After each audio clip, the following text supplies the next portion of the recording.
নাই কত আশা, কত আকাঙ্ক্ষা, কত রঙিন স্বপ্ন হাওরের মধ্যে নৌকা লইয়া ঘুরবে, বউ লইয়া সেলফি তুলতে যাবে, আছে না নাই?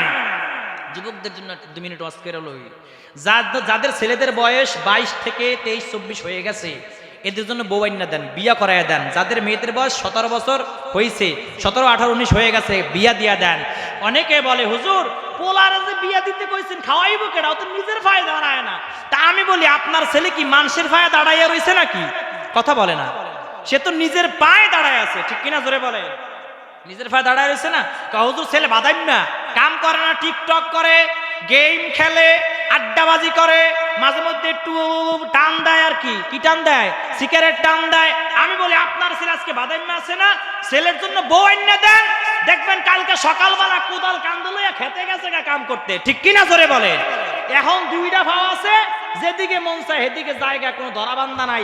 4টা ভাও যখন হইব রে, তখন কইব কাল সকালে বাজার করা লাগবে, না তো বউ গতর গতর করবো ঘরের ভিতরে, ঠিক কিনা জোরে বলেন? দেখবেন বিয়ে করাইয়া দেন, সংসার উন্নত হয়ে যাবে। যারা যে সমস্ত যুবকরা বিয়ে করতে ভয় পাচ্ছে, আমি যুবকদেরকে বলবো তাড়াতাড়ি বিয়ে করো।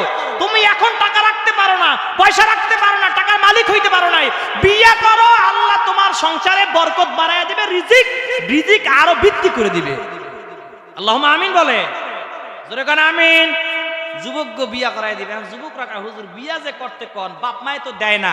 আমি বাপ মাদেরকে বলি, আপনার ছেলে প্রাপ্ত বিয়ের বয়স হওয়ার পর যতদিন বউ আইনা না দিবেন, এই ফোলায় যত ফিল্ডিং মারবে, যত সেটিং করবে, যত জেনা করবে, যত মেয়ের দিকে তাকাবে, যত গুনাহ তার আমল নামে উঠবে, এই গুনাহের ভাগ আপনি বাবা মার আমল নামে আসবে, ঠিক কিনা জোরে বলেন?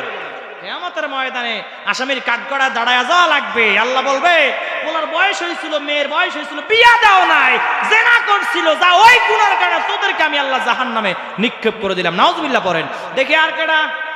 এই জন্য যুবক গস করে দিলাম।